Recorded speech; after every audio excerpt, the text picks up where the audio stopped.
তিন দিনের সফরে ঢাকায় পাকিস্তানের উপপ্রধানমন্ত্রী ইসহাক দার এর সাথে বৈঠক করেছে এনসিপি ও জামায়াত।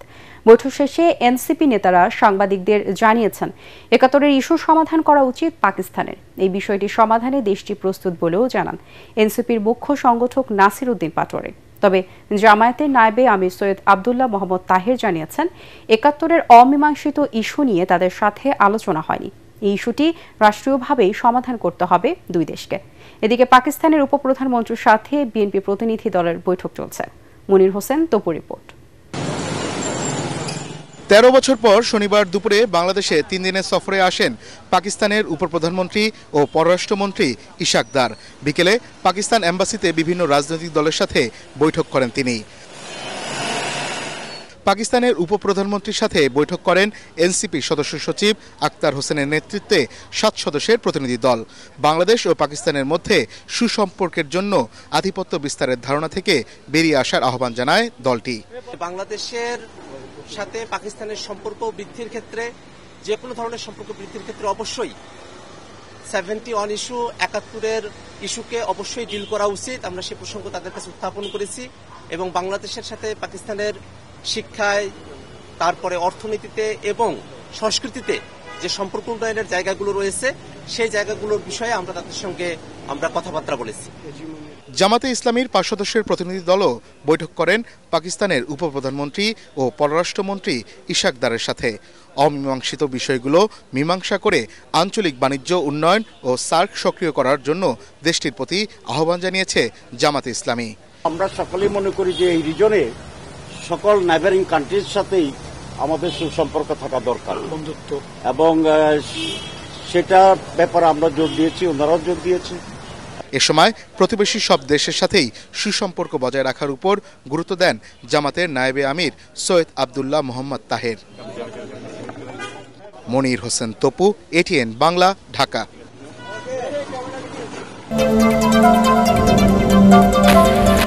সরকারের তরফ থেকে অনৈতিক কোনো চাপ এলে পদত্যাগের হুমকি দিয়েছেন প্রধান নির্বাচন কমিশনার এএমএম নাসির উদ্দিন। রাজশাহীতে নির্বাচনী কর্মকর্তাদের সঙ্গে মতবিনিময় সভায় তিনি আরও বলেন, ভোট কেন্দ্র দখলের চেষ্টা করলে নির্বাচন বাতিল করা হবে।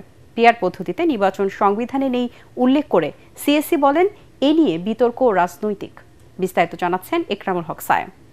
সব মশার বিরুদ্ধে সুরক্ষা দিতে এলো বসুন্ধরা এক্সট্রিম অ্যারোসল, মশার বিরুদ্ধে এক্সট্রিম সুরক্ষা। ত্রয়োদশ জাতীয় সংসদ নির্বাচন আয়োজন নিয়ে রাজশাহীতে নির্বাচনী কর্মকর্তাদের সাথে মতবিনিময় করেন প্রধান নির্বাচন কমিশনার এএমএম নাসির উদ্দিন। এ সময় তিনি বলেন, ভোট ঘনিয়ে আসতে উন্নতি হবে আইনশৃঙ্খলা পরিস্থিতির। ভোট বাক্স দখল সহ অনিয়মকারীদের বিরুদ্ধে কঠোর হওয়ার নির্দেশ দেন কর্মকর্তাদের।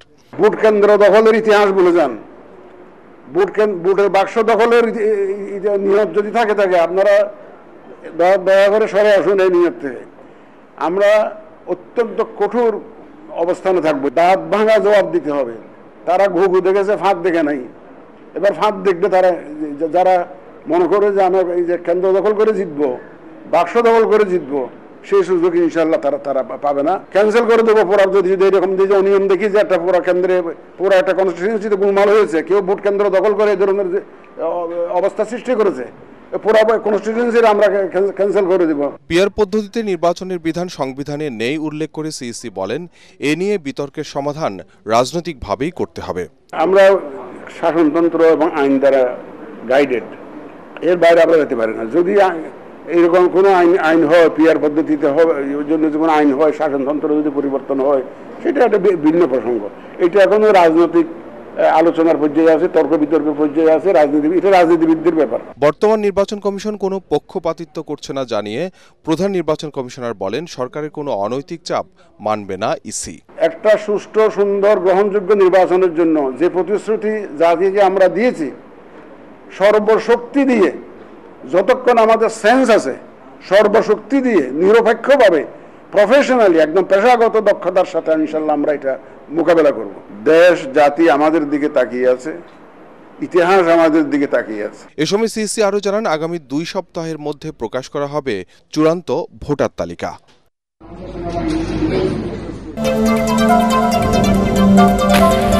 জনগণ নির্বাচনমুখী হলে কোনো ষড়যন্ত্রই ভোট বানচাল করতে পারবে না বলে দাবি করেছেন স্বরাষ্ট্র উপদেষ্টা জাহাঙ্গীর আলম চৌধুরী। প্রধান উপদেষ্টার ঘোষিত সময় ফেব্রুয়ারিতেই নির্বাচনের জন্য আইন শৃঙ্খলা বাহিনী সব ধরনের প্রস্তুতি নিচ্ছে বলেও জানান তিনি। গাবতলীতে বিএডিসি হিমাগার এবং দারুসালাম থানা পরিদর্শন শেষে সাংবাদিকদের কাছে এসব কথা জানান উপদেষ্টা। GM তসলিমের report. বাংলাদেশ কৃষি উন্নয়ন কর্পোরেশন বিএডিসির হিমাগার, কেন্দ্রীয় বীজ পরীক্ষাগার ও সবজি বীজ পরিক্রিয়াকরণ কেন্দ্র পরিদর্শন করেন স্বরাষ্ট্র ও কৃষি উপদেষ্টা জাহাঙ্গীর আলম চৌধুরী। এই সময় তিনি সাংবাদিকদের জানান, আগামী ফেব্রুয়ারিতে জাতীয় নির্বাচনকে কেন্দ্র করে আইন শৃঙ্খলা বাহিনীর সব ধরনের প্রস্তুতি রয়েছে। যেভাবে নেওয়া দরকার আমরা ওভাবে প্রস্তুতি নিচ্ছি। আল্লাহ দিলে ফেব্রুয়ারি মাসে নির্বাচন করতে আমাদের কোনো ধরনের অসুবিধা হবে না। আমাদের চিফ অ্যাডভাইজার, মাননীয় চিফ অ্যাডভাইজার যে রোড ম্যাপটা মানে ডেটটা বলে দিচ্ছে, আমার রোড ম্যাপটা তো ইলেকশন কমিশন দিবে, আমরা ওইভাবে আমরা ইলেকশন করার জন্য প্রস্তুতি নিচ্ছি। জুলাই গণ অভ্যুত্থানে লুট হওয়া অস্ত্র এখনও পুরোপুরি উদ্ধার করা সম্ভব না হওয়ায় নির্বাচনের আগে সব অস্ত্র উদ্ধারে পদক্ষেপ নেওয়া হবে কিনা এমন প্রশ্নের জবাবে তিনি বলেন, শুধু নির্বাচন নয়, অবৈধ অস্ত্রের প্রবেশ ঠেকানো ও ব্যবহার রোধে আইন শৃঙ্খলা বাহিনী সবসময় কাজ করছে। আজকেও কিন্তু অস্ত্র উদ্ধার হয়েছে। অস্ত্র এটা কিন্তু একটা চলমান প্রক্রিয়া, এটা কিন্তু ডেইলি অস্ত্র উদ্ধার হচ্ছে। ইলেকশনের আগে আমরা আশা করতেছি প্রায় অস্ত্রই আমরা উদ্ধার করে ফেলব।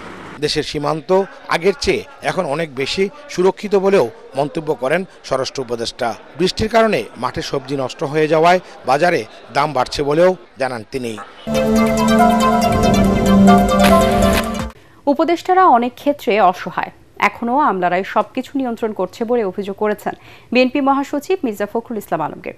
জাতীয় প্রেস ক্লাবে এক সেমিনারে তিনি বলেন, বিচ্ছিন্নভাবে ও জোড়াতালি দিয়ে কোনো পরিবর্তন সম্ভব নয়, প্রয়োজন সুনির্দিষ্ট লক্ষ্য ও পরিকল্পনা। বিএনপি মহাসচিব বলেন, সংস্কারের যে সূচনা হয়েছে, কমিশন ও রাজনৈতিক দলগুলোকে মিলে দেশের স্বার্থে তা এগিয়ে নিতে হবে। রিপোর্ট মইনুল হাসানের।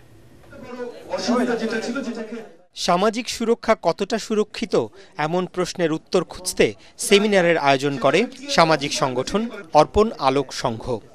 জাতীয় প্রেস ক্লাবে অনুষ্ঠানে রাজনীতিবিদ, সাংবাদিক, অর্থনীতিবিদ সহ পেশাজীবী নেতারা অংশ নেন। এক বছর পার হলেও নানা কারণে ২৪-এর গণ অভ্যুত্থানের আকাঙ্ক্ষার বিপরীতে হাঁটছে দেশ, এমন হতাশার কথা উঠে আসে আলোচনায়। সবকিছুই প্রায় পুরনো পদ্ধতিতে চলছে, এটা হচ্ছে হতাশার দিক।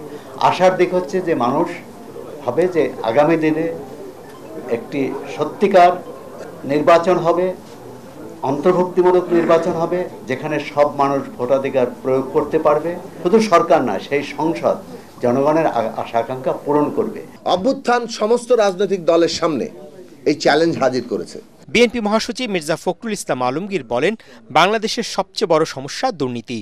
পতিত স্বৈরাচার সরকারের সময় রাষ্ট্রীয় সব প্রতিষ্ঠানকে ধ্বংস করে দেয়া হয়েছে। সেক্রেটারিয়েটে গেলে ওই যে আমলারা বসে আছে, তারাই সবকিছু নির্ধারণ করেন। আমাদের উপদেষ্টারা যারা দায়িত্ব পালন করছেন এখন অনেক ক্ষেত্রে তারা অসহায়।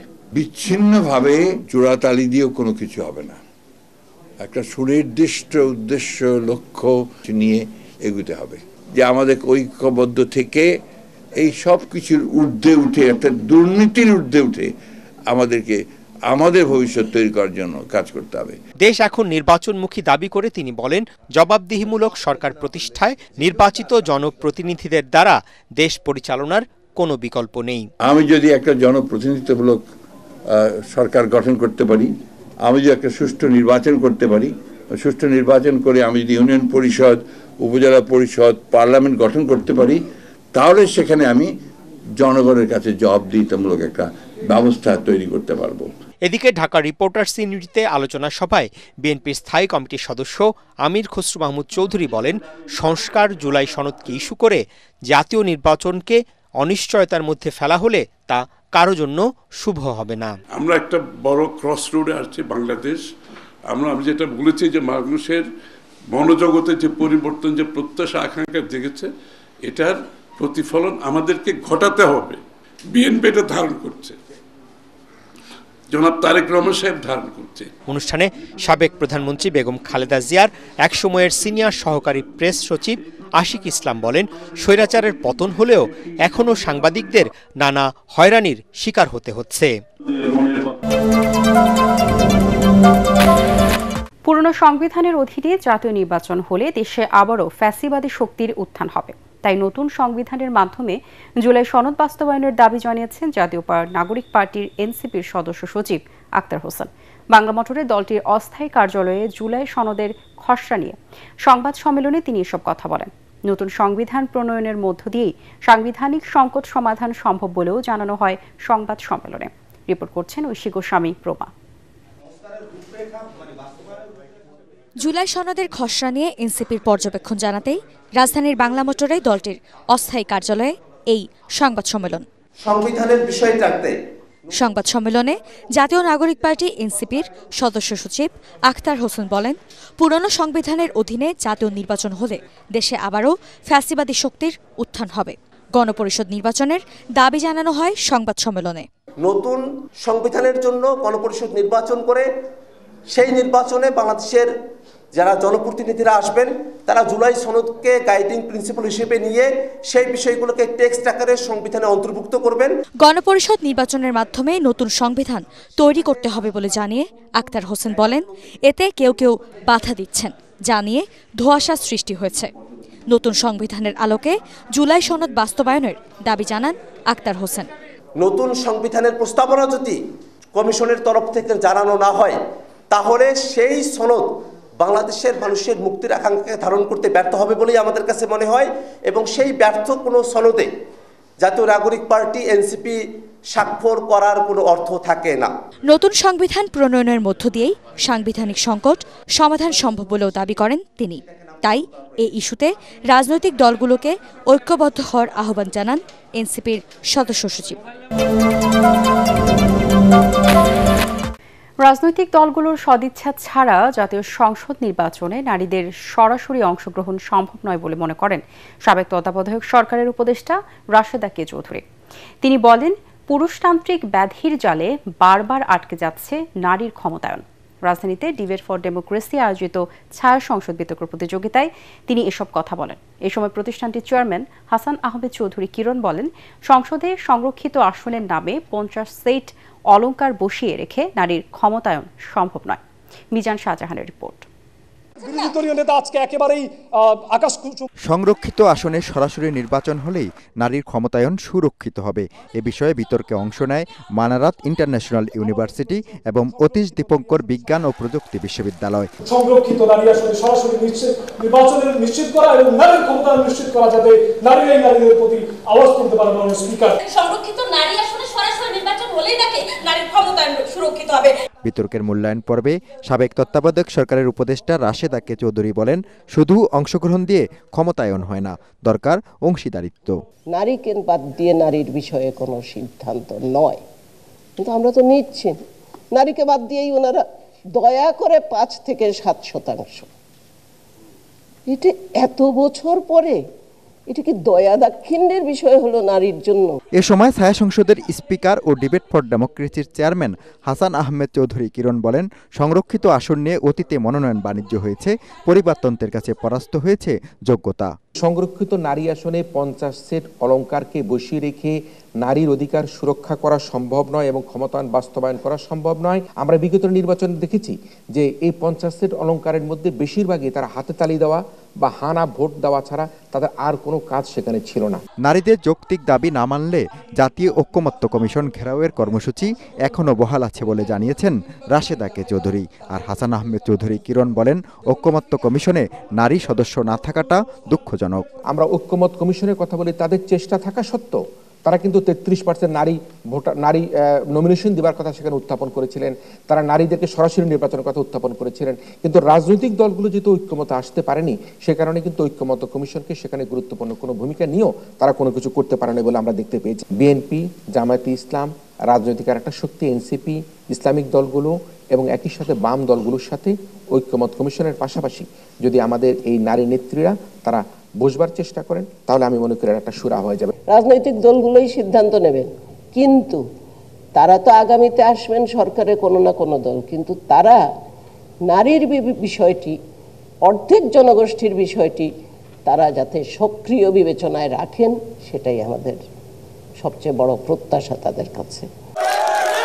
বিতর্কে বিজয়ী হয় সরকারি দল মানারাত ইন্টারন্যাশনাল ইউনিভার্সিটি। পরে বিজয়ীদের হাতে পুরস্কার তুলে দেন অতিথিরা।